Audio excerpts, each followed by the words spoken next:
So, as you may know, we are about to reach the pinnacle of the Lionsgate portal. The Friday that's coming up, 8/8, is when everything will be fully open, and it's a great time for manifestations and working on different parts of yourself, right? So, opening your mind and opening your spirit and transmuting these things that we want to see come forth, in our bodies and in our lives. And so I'm going to pull a few cards and we'll pick three. And so, whatever is if you feel called to, what feels right to you is sort of what you want to be kind of working with, right? So, I'm going to be using this deck here. It is the deck of the Wandering Moon, and it's absolutely lovely. So I like that it is black and white, so there's not a lot of distraction within the deck. The messages that are communicated with this deck are very easy to understand and interpret. They're very simple and they're very clear. So, and this deck is a little bit oversized. You can see how it fits in my hand. It's a little bit of sometimes a struggle to shuffle with, but we're going to make it through. So let's concentrate on the numbers 8 and 8, which is interesting because when you combine 8 and 8, you get 16. With that, if you take 1 and 6, you add that is 7. And then if you go 8, 8, and then you think of we're in the year 25, so 2 plus 5 is also 7, which gives us 14. And so just some interesting numerology for my numerologists out there that want to play with numbers. So, all right, so I'm going to cut this into 3 stacks. 1. All right. I like to pull from the bottom of the deck. This one I'll pull from the center, like this one, and this one I'll pull from the top. All right. So we have the 8 of Swords, okay? And whenever we have the 8 of Swords, we need to think of what are we keeping ourselves locked in? What are these patterns that we have ourselves trapped in? So it can be a measure of protection that we are wrapping ourselves around different ideas and tropes and ways of thinking in these different patterns. So we have this sort of spiral, or we can think of this black hole. How do we break free of ideas and these elements that we have, these walls that we've built around us to keep us safe?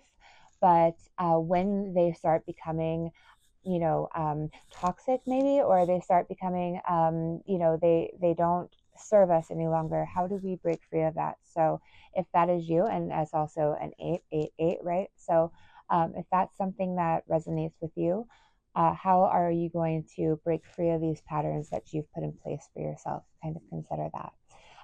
Center here, we have Ace of Swords. Ace of Swords. So again, swords. Swords is a sign of strength, and swords represents to our they represent communication. They represent air and the way that we present in the world and our talking, our speaking. What do you need? So aces always begin. So this is a new beginning for you. Time to take up, the sword and start. This is a new journey. And as you travel on the path, it's time to really deep dive into your intuition and your heart, and pull up, as people say, bootstraps all the time, but this is more of a courage and a bravery that that you didn't know you had, to do the things that are really calling you to overcome and be the person that you've always needed and wanted to be, not for anybody else, but for yourself. So think of it as a gift from the universe. And then finally, we have the moon. So this is about deep truth, and this is a full sturgeon moon. So these are all actually really perfect for this time. Um, so the full moon, it's about who we are when no one else is around, right? We have all a private life. We all have a private side of ourselves, our innermost being. Again, so sort of like this, we protect that place. It's maybe a very private place, right? Um, this is a good time to really get in touch with yourself and in touch with your heart and in touch with that person and visit those deep places and spend time there and enjoy those pieces of you that make who you are, and deep dive into your creativity and enjoy those kind of secret moments with yourself and cherish that. And this doesn't mean you have to run out and tell everybody who you are, but it's about developing that serious deep sense of self and gaining that intuition and that insight into your truth and who you are, and coming sort of online for yourself. So as we go through, and maybe all these relate, to you. So as we go through this portal on Friday and into the very full moon on Saturday, consider that your reality is what you make it, because it reflects your external reality, reflects who you are inside. Let that begin your venture as you go forward, beginning on the next week. And don't be afraid to break down walls and boundaries. So, if these are our cards going through the portal, we know the things that we need to look into, our truths and our different elements, and what we should be looking for and doing and accepting.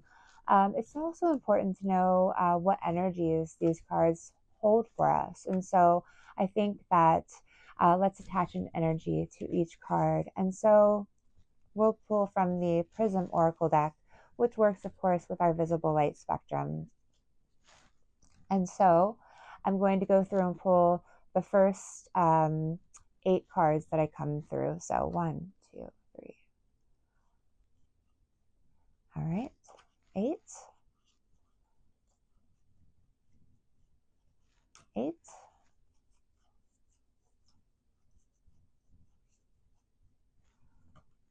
All right. All right, so my 8 of Swords people. So we said this is about breaking down your own walls. Space. Okay, give yourself space in order to do this. Give yourself grace. Give yourself, a wide, holistic berth, and honor your process as you are dismantling the things that you have always imagined, to be true, and to be, and give yourself the gift of saying, it's going to be okay. I'm going to show up for myself.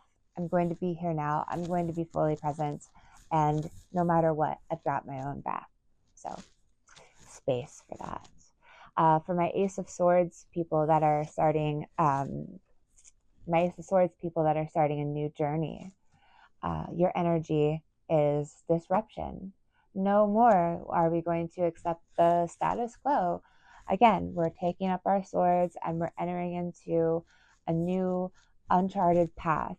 I often tell folks to think about when we are faced with a choice A and B, there's a sense of emergency that we need to quickly choose one or the other, and sometimes that becomes really overwhelming. But that's a good sign that you need to step back and think. It's never always so black and white. There is always a third path, and that's your path.